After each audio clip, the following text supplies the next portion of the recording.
से बोलिए पवन पुत्र हनुमान जी की जय हो। प्यारे भक्तों, आज आप सुनिए मंगलवार व्रत कथा कि एक बार सेमरू पर्वत पर सभी संतों की सभा का आयोजन हुआ। केवर्त देश के राज सुकंद भी उसी सभा में संतों का आशीर्वाद लेने जा रहे थे। रास्ते में उन्हें देवर्षि नारद मिले। राजा सुकंद ने उन्हें प्रणाम किया। इस पर श्री नारद जी ने उन्हें आशीर्वाद देकर यात्रा का प्रयोजन पूछा। राजा सुकंद ने उन्हें संत सभा के आयोजन की बात बताई। इस पर नारद मुनि ने कहा, अच्छा है, संतों की सभा में जरूर जाना चाहिए। ऐसा कहकर सुकंद को जाने का आदेश दिया। सुकंद जैसे ही सभा में जाने के लिए प्रस्थान करने लगे, तैसे ही नारद जी ने उन्हें आवाज दी। इसके बाद कहा कि जिस सभा में जा रहे हो उसमें सभी को प्रणाम करना, लेकिन ऋषि विश्वामित्र का अभिवादन बिल्कुल भी मत करना। इस पर सुकंद ने पूछा कि यह तो उचित नहीं है। तब श्री नारद जी ने कहा कि तुम भी राजा हो, वह भी पहले राजा ही थे, अब संत हो गए हैं, मत प्रणाम करना। राजा सुकंद ने भी किया भी तो ठीक वैसा ही जैसे नारद जी ने बताया था। सभा के समाप्त होते ही विश्वामित्र श्री राम से मिलने पहुंचे। वहां पहुंचकर उन्होंने बताया कि उनका अपमान हुआ है, वह इसे भूल भी जाते, लेकिन यह तो संत परंपरा का अपमान है। राम जी ने पूछा, गुरुजी क्या हुआ? तब विश्वामित्र जी ने कहा कि मेरा अपमान हुआ है।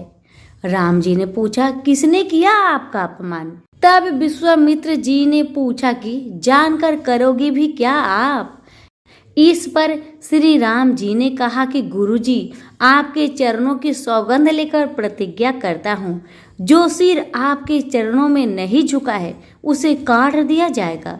कल सुबह मैं उसका वध करवा दूंगा। श्री राम की इस सौगंध का जैसे ही राजा सुकंद को पता चला, वह नारद मुनि को ढूंढने लगे। काफी देर तक वह परेशान रहे, लेकिन नारद मुनि उन्हें नहीं मिले।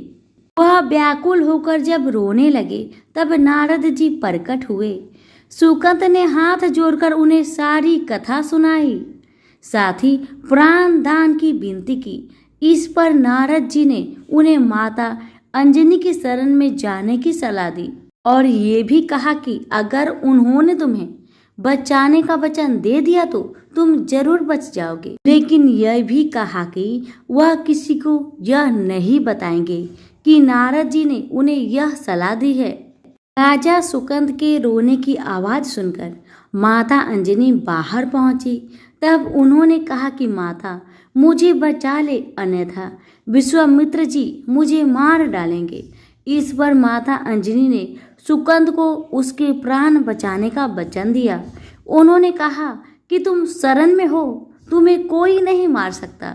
इसके बाद राजा सुकंद को विश्राम करने के लिए कहा। जब शाम ढले तब हनुमान जी माता अंजना के पास पहुंचे तो उन्होंने सारी बात बताई, लेकिन सुकंद को बुलाने से पहले पवन सुत से सौगंध लेने को कहा। तब श्री हनुमान जी ने कहा कि वह श्री राम के चरणों की सौगंध लेते हैं कि वह सुकंद के प्राणों की रक्षा करेंगे। तब माता अंजनी ने राजा को बुलाया। हनुमान जी ने पूछा, कौन तुम्हें मारना चाहता है? तब सुकंद ने बताया कि श्री राम उन्हें मार डालेंगे। इतना सुनते ही माता अंजनी हैरान रह गई। उन्होंने कहा कि तुमने तो विश्वामित्र जी का नाम लिया था। तब राजा ने कहा कि नहीं, वह तो मरवा डालना चाहते हैं, लेकिन मारेंगे तो राम ही। हनुमान जी ने राजा सुकंद को उनकी राजधानी में छोड़ा और श्री राम के दरबार में पहुंचे। वहां पहुंचकर उन्होंने राम जी से पूछा कि वह कहाँ जा रहे हैं। तब मर्यादा पुरुष उत्तम ने बताया कि वह राजा सुकंद का वध करने जा रहे हैं। तब हनुमान जी ने कहा, प्रभु उसे मत मारिए। राम जी ने कहा कि वह तो अपने गुरु की सौगंध ले चुके हैं, अब पीछे नहीं हट सकते। हनुमान जी ने कहा, प्रभु मैंने उसके प्राणों की रक्षा के लिए अपने इष्ट देव यानी कि आपकी सौगंध ली है, तब राम जी कहते हैं कि ठीक है, तुम अपना वचन निभाओ, मैं तो उसे मारूंगा। हनुमान जी ने राजा सुकंद को लेकर पर्वत पर पहुंचे और राम नाम का कीर्तन करने लगे। उधर राम जी राजा सुकंद को मारने के लिए उनकी राजधानी पहुंचे, लेकिन वह नहीं मिले तो वह उन्हें ढूंढते हुए पर्वत पर पहुंचे। वह हनुमान राम मंत्र का जाप कर रहे थे। राम जी को देखते ही सुकंद डर गए। उन्होंने कहा कि अब तो राम जी उसे मार ही डालेंगे। वह बार बार हनुमान जी से पूछता कि बच जाएंगे हम। तब उन्होंने कहा कि राम मंत्र का जप करते रहो और निश्चिंत रहो, भगवान नाम पर पूरा भरोसा रखो। लेकिन वह काफी डरे हुए थे, तो हनुमान जी ने सुकंद को राम नाम मंत्र के घेरे में बैठा दिया। इसके बाद राम नाम जपने लगे। राम जी ने राजा सुकंद को देखकर जब बाण चलाना शुरू किया तो वह राम नाम के मंत्र के आगे विफल हो जाते। राम जी हताश हो गए कि क्या करे। यह दृश्य देखकर श्री लक्ष्मण जी को लगा कि हनुमान जी भगवान राम को परेशान कर रहे हैं, तो उन्होंने स्वयं ही हनुमान जी पर बाण चला दिया। लेकिन यह क्या, उस बाण से पवन सुत के बजाय श्री राम मूर्छित हो गए। यह देखते ही लक्ष्मण जी दौड़ पड़े और देखते हैं कि बाण तो हनुमान जी पर चढ़ाया था, लेकिन मूर्छित राम जी कैसे हो गए। तब उन्होंने देखा कि पवन सुत के हृदय में तो श्री राम बसते हैं। राम जी जैसे ही होश में आए, वह हनुमान जी की ओर दौड़े। उन्होंने देखा उनकी छाती से रक्त बह रहा है। वह हनुमान जी का दर्द देख नहीं पा रहे थे। वह बार बार उनकी छाती पर हाथ रखते और आंखें बंद कर लेते। पवन सुत को होश आया तो उन्होंने देखा कि राम जी आंखें बंद करके हनुमान जी के छाती पर बार बार हाथ रखते हैं, फिर हनुमान जी के सिर पर हाथ फेरते हैं। तब पवन सुत ने सुकंद को पीछे से निकाला और उसे अपनी गोद में बैठा लिया। तभी राम ने फिर से हनुमान जी के माथे पर हाथ फेरा, लेकिन इस बार वह पवन सुत की जगह राजा सुकंद थे। राम जी मुस्कुराए और हनुमान जी से बोल उठे कि नाथ, अब तो आपने इनके सिर पर हाथ रख दिया। अब तो सब कुछ आपके हाथ में है, इसकी मृत्यु भी और जीवन भी। आप ही सुकंद के जीवन की रक्षा करें। राम जी ने हनुमान जी से कहा कि जिसे तुम अपनी गोद में बैठा लो, उसके सिर पर तो मुझे हाथ रखना ही पड़ेगा। लेकिन गुरु जी को क्या जवाब देंगे। तभी हनुमान जी को विश्वामित्र जी सामने से आते दिखाई पड़े। उन्होंने राजा सुकंद से कहा कि जाओ, अब प्रणाम नहीं किया तो क्या हुआ, अब कर लो। राजा ने दौड़कर विश्वामित्र जी का अभिवादन किया। वह भी प्रसन्न हो गए और बोले, राम, इसे क्षमा कर दो। मैंने इसे क्षमा कर दिया, क्योंकि संत का काम मिटाना नहीं बल्कि सुधारना होता है। यह भी सुधर गया है। उन्होंने सुकंद से पूछा कि संत का सम्मान न करने की सलाह तुम्हें किस कुसंग से मिली थी। राजा सुकंद विश्वामित्र जी से कुछ कहते, इससे पहले नारद मुनि प्रकट हो गए। उन्होंने सारी घटना कह सुनाई। तब विश्वामित्र जी ने पूछा कि नारद, तुमने ऐसी सलाह क्यों दी। तब नारद जी ने कहा कि अक्सर ही लोग मुझसे पूछते थे कि राम बड़े या राम का नाम बड़ा, तो मैंने सोचा कि क्यों न कोई लीला हो जाए कि लोग अपने आप ही समझ ले कि भगवान से अधिक भगवान की नाम की महिमा है। तो सभी प्रेम से बोले, श्री रामचंद्र की जय, पवन सुत हनुमान की जय। इस व्रत की कथा का उल्लेख श्री पद्म पुराण में इस प्रकार है। प्राचीन काल में नंदक नामक एक विद्वान ब्राह्मण था। सुनंदा नाम की उसकी पत्नी को कोई संतान नहीं हुई, तो उस बूढ़े ब्राह्मण ने किसी दूसरे की सुंदर गुणवती कन्या को अपनी पुत्री के रूप में गोद ले लिया। ऐसा कहा जाता है कि कन्या के अष्टांग नित्य ही बहुत सा सोना दिया करते थे, जिसकी बदौलत वह ब्राह्मण धन धान्य हो गया। इससे उसमें भारी मद और अभिमान आ गया। वह राजा की तरह रहने लगा। कन्या जब विवाह योग्य हो गई तो नंदक ने उसका विवाह सोमेश्वर नाम के एक ब्राह्मण युवक के साथ कर दिया। इस तरह वह कन्या से नित्य प्रति मिलने वाले स्वर्ण से वंचित हो गया। जब ससुराल से शुभ दिन देखकर सोमेश्वर अपनी पत्नी को अपने घर ले जाने के लिए चला तो रास्ते में रात हो गई। वन में अकेला देखकर निर्दयी नंदक ने सोमेश्वर की हत्या कर दी।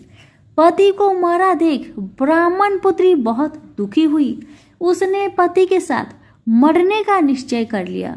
वह मरने की तैयारी कर ही रही थी कि मंगल देव वहां उपस्थित हुए और उन्होंने उसे वर मांगने को कहा।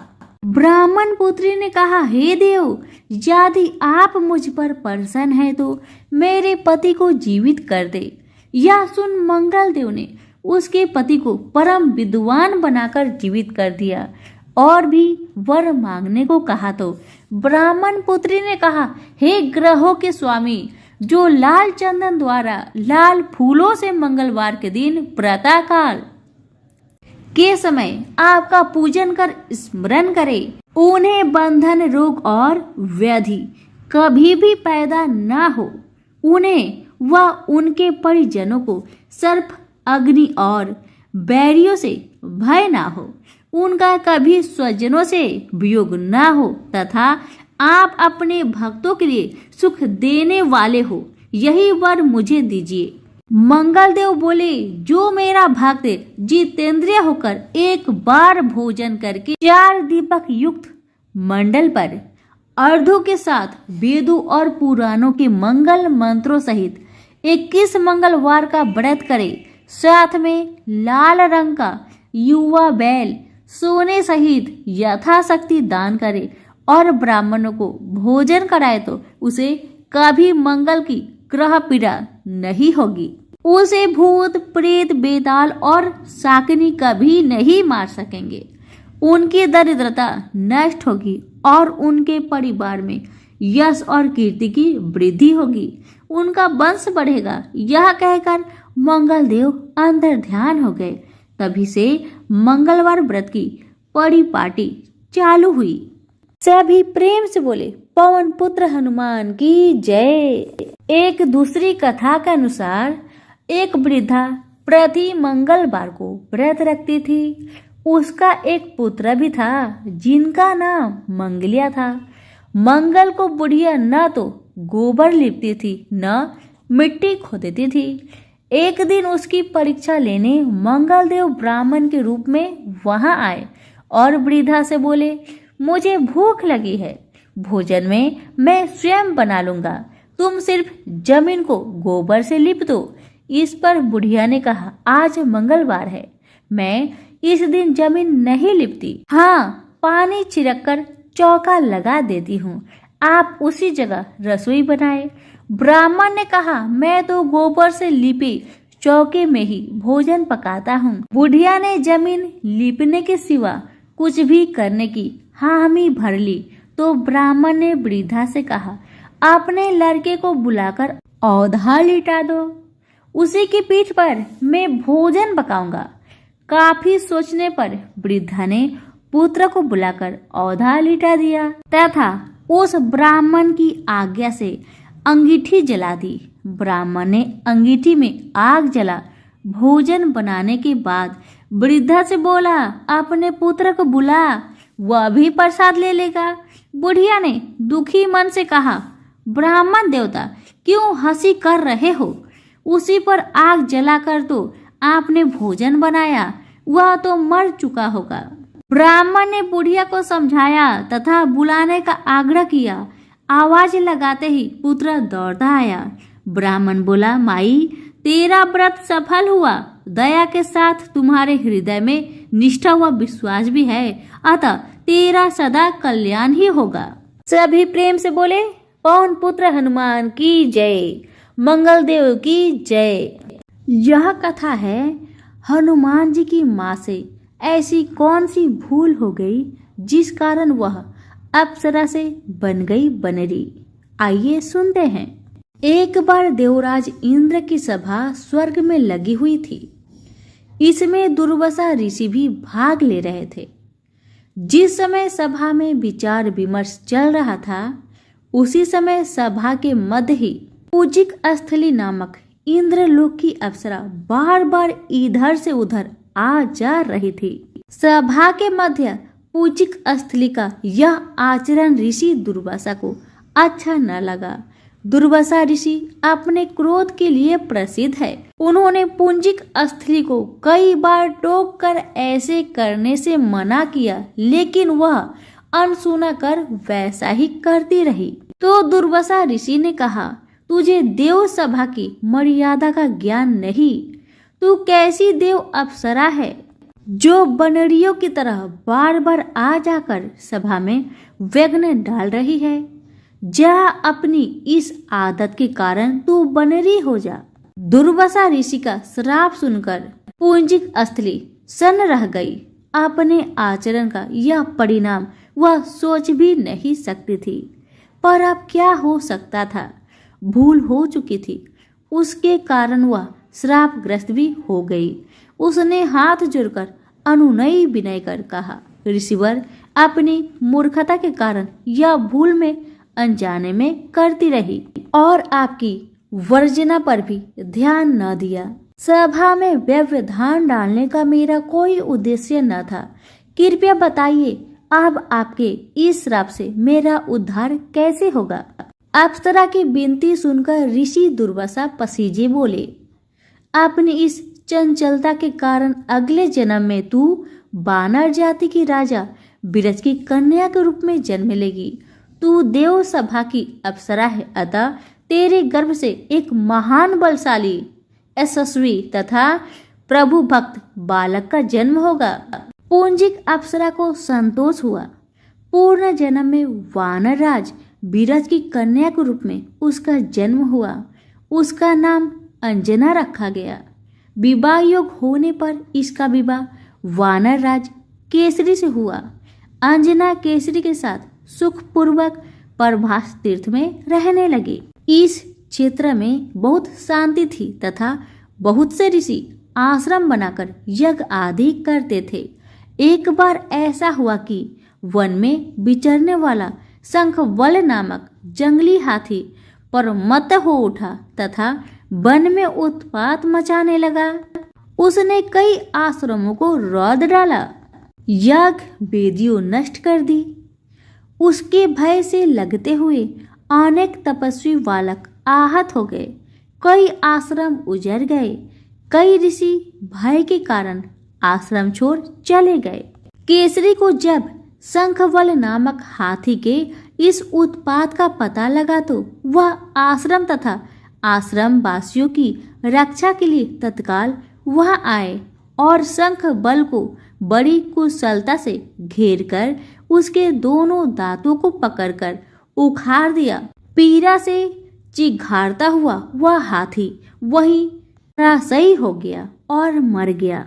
आश्रम की रक्षा के लिए उनके अचानक पहुंचने तथा हाथी को मारकर आश्रम वासियों को निर्भय कर देने वाले केसरी का ऐसा बल देख ऋषि मुनि बहुत प्रसन्न हुए और केसरी के पास आकर आशीर्वाद देते हुए कहा, वानर राज केसरी, जिस प्रकार तुमने आज हम सब की तथा आश्रम की रक्षा की, इसी प्रकार भविष्य में तुम्हारा होने वाला पुत्र पवन जैसे वेग वाला होगा तथा रुद्र जैसा महान बलशाली होगा। तुम्हारे बल तेज के साथ साथ उसमें पवन तथा रुद्र का तेज भी व्याप्त रहेगा। केसरी ने कहा, ऋषिवरों, मैंने तो बिना किसी कामना के परमत हाथी को, जो किसी प्रकार वश में नहीं आ रहा था, मारकर आपकी इस यज्ञ भूमि को निर्भय किया है।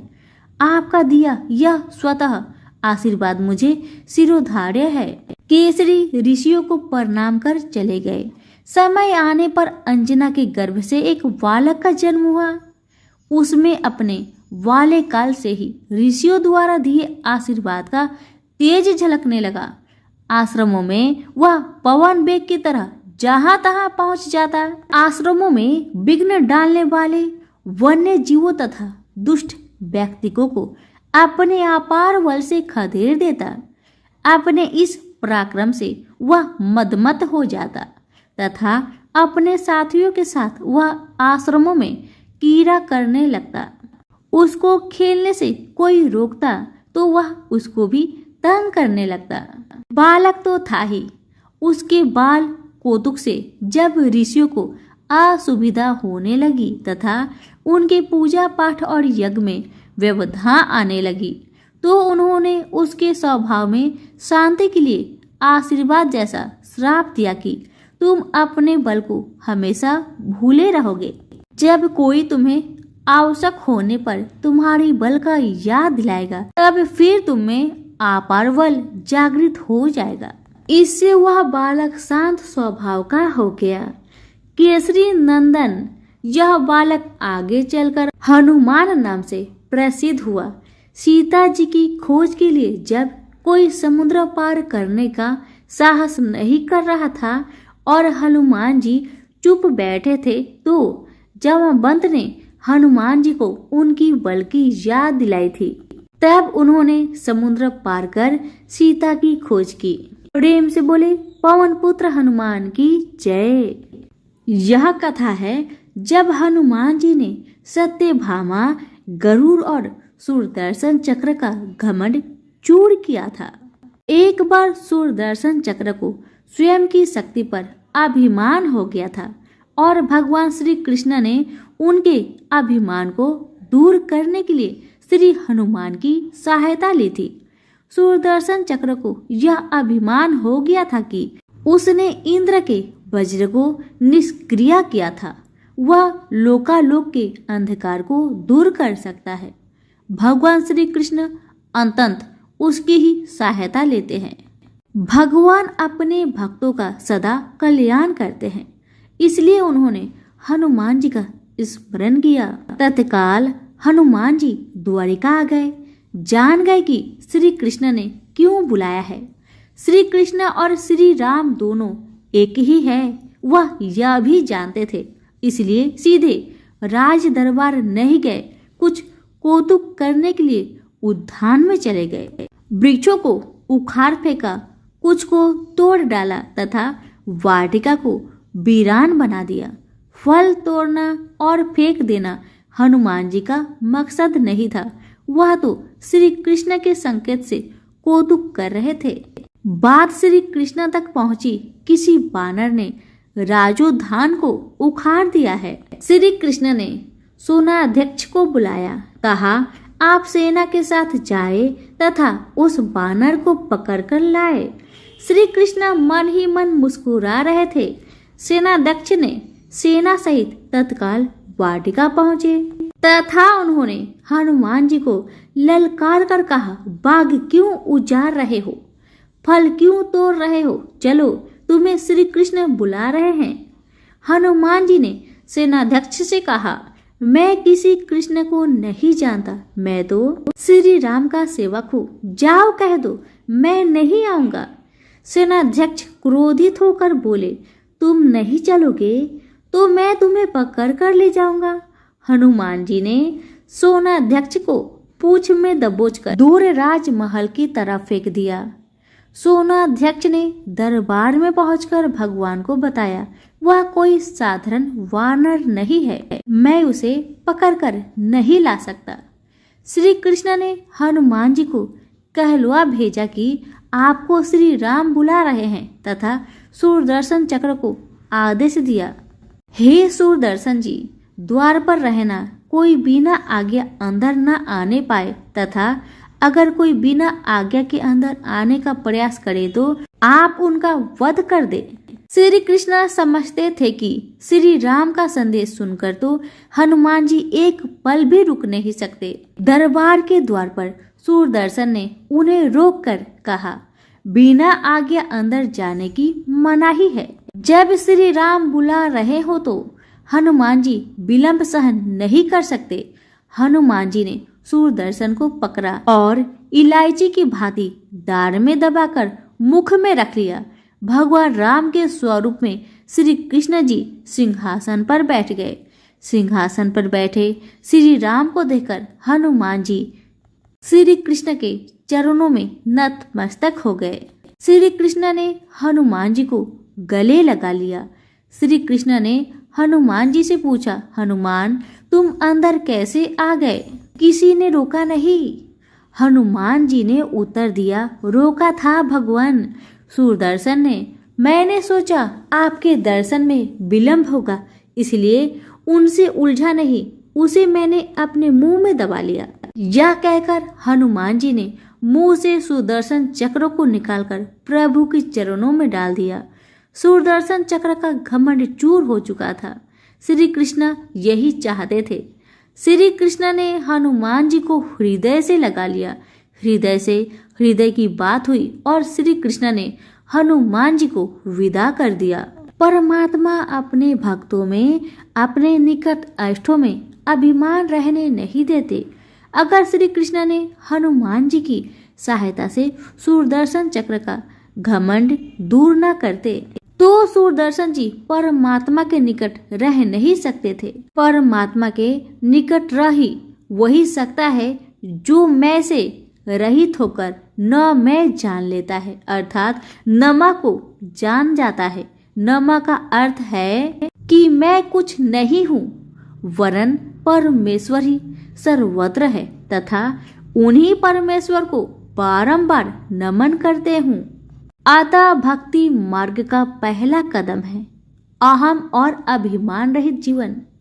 संसार में किसी का कुछ नहीं, ख्वाहम ख्वाह अपना समझना मूर्खता है, क्योंकि अपना होता हुआ भी कुछ भी अपना नहीं होता। इसलिए हैरानी होती है, घमंड क्यों, किस लिए, किसका?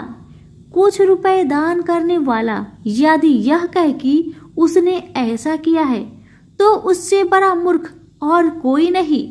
और ऐसे भी हैं जो हर महीने लाखों का दान करते हैं, लेकिन उसका जिक्र तक नहीं करते, न करने देते हैं। वास्तव में जरूरतमंद और पीड़ित की सहायता ही दान है, पुण्य है। ऐसे व्यक्ति पर सरस्वती की सदा कृपा होती है। पर क्या किया जाए, देवताओं तक को अभिमान हो जाता है और उनकी अभिमान को दूर करने के लिए परमात्मा को ही कोई उपाय करना पड़ता है। सभी प्रेम से बोले, हनुमान जी की जय।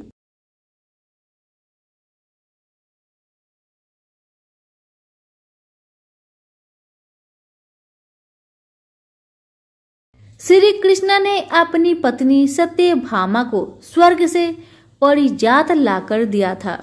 वह इसलिए अपने आप को श्री कृष्ण की अत्यंत प्रिय और अति सुंदरी मानने लगी थी। सुदर्शन चक्र को यह अभिमान हो गया था कि उसने इंद्र के वज्र को निष्क्रिय किया था। वह लोकालोक के अंधकार को दूर कर सकता है। हनुमान जी के पुत्र मकर ध्वज की कथा।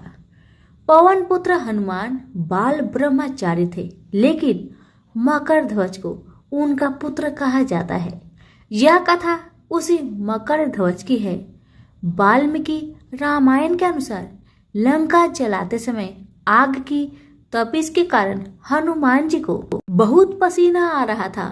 इसलिए लंका दहन के बाद जब उन्होंने अपनी पूंछ में लगी आग को बुझाने के लिए समुद्र में छलांग लगाई तो उनके शरीर से पसीने की एक बड़ी सी बूंद समुद्र में गिर पड़ी। उस समय एक बड़ी मछली ने भोजन समझ उस बूंद को निगल ली। उसके उदर में जाकर वह बूंद एक शरीर में बदल गई। एक दिन पाताल के असुरराज अहिरावण के सेवकों ने उस मछली को पकड़ लिया। जब वे उसका पेट चीर रहे थे तो उसमें से वानर की आकृति का एक मनुष्य निकला। वे उसे अहिरावण के पास ले गए। अहिरावण ने उसे पातालपुरी की रक्षक नियुक्त कर दिया। यही वानर हनुमान पुत्र मकर ध्वज के नाम से प्रसिद्ध हुआ। जब राम रावण युद्ध हो रहा था तब रावण की आज्ञा अनुसार अहिरावण राम लक्ष्मण का अपहरण कर उन्हें पातालपुरी ले गया। उनके अपहरण से वानर सेना भयभीत हुआ शोकाकुल हो गई, लेकिन विभीषण ने यह भेद हनुमान के समक्ष प्रकट कर दिया। तब राम लक्ष्मण की सहायता के लिए हनुमान जी पातालपुरी पहुंचे। जब उन्होंने पाताल के द्वार पर एक वानर को देखा तो वे आश्चर्यचकित हो गए। उन्होंने मकरध्वज से उसका परिचय पूछा। मकरध्वज ने अपना परिचय देते हुए बोला, मैं हनुमान पुत्र मकरध्वज हूँ और पातालपुरी का द्वारपाल हूँ। मकरध्वज की बात सुनकर हनुमान जी क्रोधित होकर बोले, या तुम क्या कह रहे हो दुष्ट? मैं बाल ब्रह्मचारी हूँ, फिर भला तुम मेरे पुत्र कैसे हो सकते हो? हनुमान का परिचय पाते ही मकरध्वज उनके चरणों में गिर गया और उन्हें प्रणाम कर अपनी उत्पत्ति की कथा सुनाई। हनुमान जी ने भी मान लिया कि वह उनका ही पुत्र है, लेकिन यह कहकर कि वे अभी अपने श्री राम और लक्ष्मण को लेने आए हैं। जैसे ही द्वार की ओर बढ़े वैसे ही मकरध्वज उनका मार्ग रोकते हुए बोला, पिताश्री, यह सत्य है कि मैं आपका पुत्र हूँ, लेकिन अभी भी मैं अपने स्वामी की सेवा में हूँ, इसलिए आप अंदर नहीं जा सकते। हनुमान ने मकरध्वज को अनेक प्रकार से समझाने का प्रयास किया, किंतु वह द्वार से नहीं हटा। तब दोनों में घोर युद्ध शुरू हो गया। देखते ही देखते हनुमान जी उसे अपनी पूंछ में बांधकर पाताल में प्रवेश कर गए। हनुमान सीधे देवी मंदिर में पहुंचे, जहां अहिरावण राम लक्ष्मण की बलि देने वाला था। हनुमान जी को देखकर चामुंडा देवी पाताल लोक से प्रस्थान कर गई। तब हनुमान जी देवी रूप धारण करके वहां स्थापित हो गए।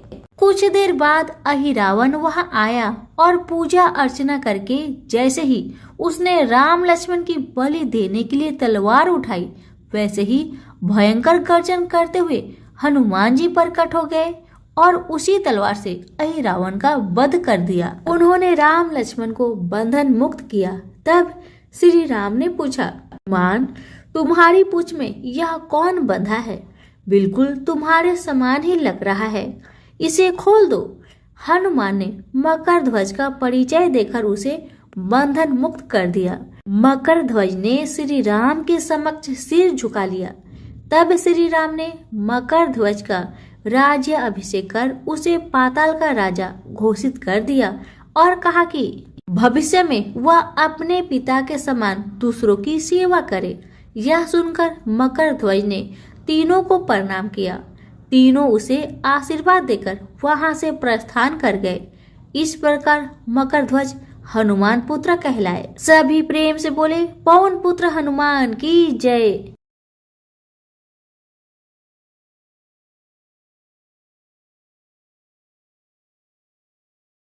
तो प्रेम से बोलिए सिया रामचंद्र की जय। अब सुनिए कथा। ये जो कथा है, इस कथा को माता सीता भगवान श्री राम को सुनाया करते थे और भगवान इसे सुना करते थे।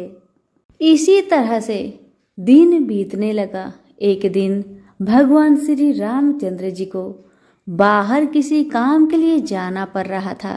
तो भगवान को जाते देख माता सीता ने कहा, हे प्रभु, अगर आप बाहर चले जाएंगे तो मैं अपनी 12 वर्ष का नित्य नेम की कहानी किसे सुनाऊंगी। माता सीता की बातें सुन भगवान श्री रामचंद्र जी 1 मिनट के लिए सोच में पड़ गए। फिर उन्होंने कहा, सीते, आप गांव के बाहर जो कुआं है वहीं पर जाकर बैठ जाइएगा। जब लोग पानी भरने आया करेंगे उसे ही अपना नित्य नेम की कहानी सुना दिया करे। इतना कहकर भगवान श्री राम बाहर काम पर चले गए और माता सीता भी गांव के पास जो कुआं था वहां पर जाकर बैठ गई। तभी एक स्त्री आई। उसने रेशम की जरी की साड़ी पहन रखी थी और सोने का घड़ा ले रखा था। सीता माता उसे देखकर कहती है, बहन, ओ बहन, मेरा 12 वर्ष का नित्य नियम सुन लो। पर वह स्त्री बोली कि मैं अगर तुम्हारा नित्य नियम सुनूंगी तो मुझे घर जाने में बहुत देर हो जाएगी और मेरी सास मुझसे लड़ेगी। इतना कहकर वह लड़की माता की कहानी न सुनी और वहां से चली गई। तभी उसकी रेशम की जरी की साड़ी फट गई। सोने का घड़ा मिट्टी के घड़े में बदल गया। ऐसी हालत में जब बहू अपने घर में पहुंची तो सासू माँ हैरान रह गई देखकर। सासू माँ कहने लगी, बहू तुम किसका दोष अपने सिर में लेकर आई हो? तब बहू ने अपनी सारी कहानी सासू माँ को बताना शुरू की। उसने कहा, सासू माँ, कुएं पर एक औरत बैठी थी।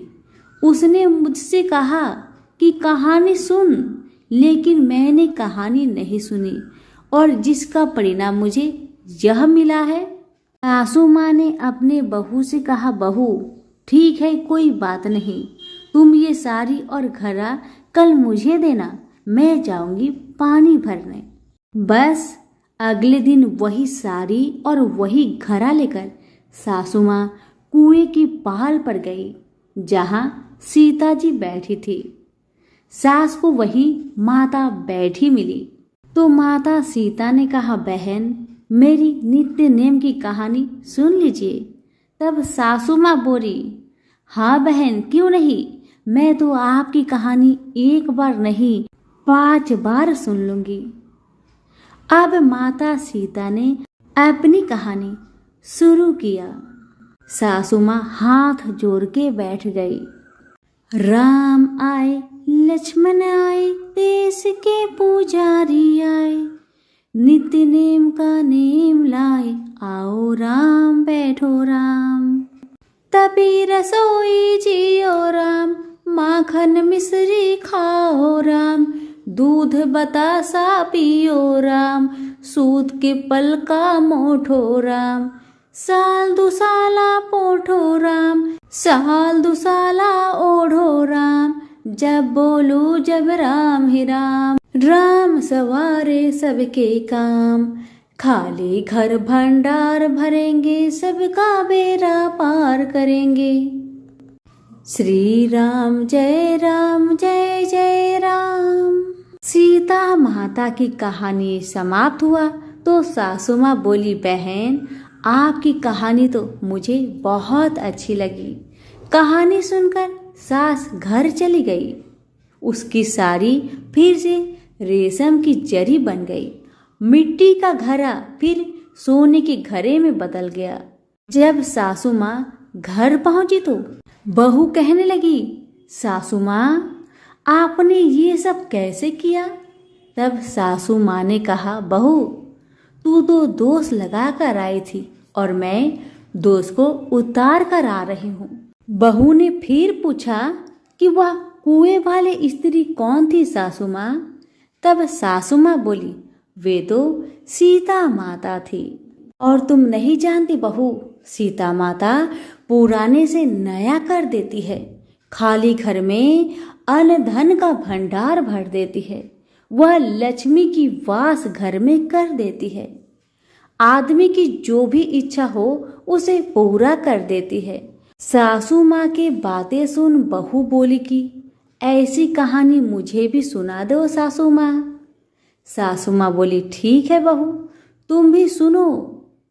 अब सासू माँ ने कहानी शुरू कर दिया। मेरे साथ साथ आप भी जरूर बोलिएगा। राम आए लक्ष्मण आए, देश के पुजारी आए, नित्य नेम का नेम लाए, आओ राम बैठो राम। तभी रसोई जियो राम, माखन मिश्री खाओ राम, दूध बतासा पियो राम, सूत के पल का मोठो राम, साल दुसाला पोठो राम, साल दुसाला ओढ़ो राम, जब बोलू जब राम ही राम, राम सवारे सबके काम, खाली घर भंडार भरेंगे, सबका बेड़ा पार करेंगे। श्री राम जय जय राम। कहानी सुनकर बहू बोली कि सासू माँ कहानी तो बहुत अच्छी है, सास ने कहा कि ठीक है, इस कहानी को रोज कहा करेंगे। अब सास बहू रोज सवेरे उठती, नहाती धोती और पूजा करने के बाद नित्य नेम की सीता की कहानी कहती। एक दिन उनके यहाँ एक पड़ोस की औरत आई और बोली कि बहन जरा सी आँच देना तो वह बोली कि आज तो अभी हमने नहीं जलाई है। पड़ोसन ने कहा कि तुम सुबह 4 बजे से उठकर क्या कर रही हो? तब उन्होंने कहा कि सुबह उठकर हम पूजा करते हैं और फिर सीता माता की नित्य नेम की कहानी कहते हैं। पड़ोसन ने उनकी बात सुनकर फिर कहा कि सीता माता की कहानी कहने से तुम्हें क्या मिला? वो बोली कि इनकी कहानी कहने से घर में भंडार भर जाते हैं, सारे काम सिद्ध होते हैं, मन की इच्छा भी पूरी होती है। पड़ोसन कहती है कि बहन ऐसी कहानी तो मुझे भी सुना दो फिर। वह बोली ठीक है, तुम भी यह कहानी सुन लो। राम आए लक्ष्मण आए, देश के पुजारी आए, नित्य नेम का नेम लाए, आओ राम बैठो राम।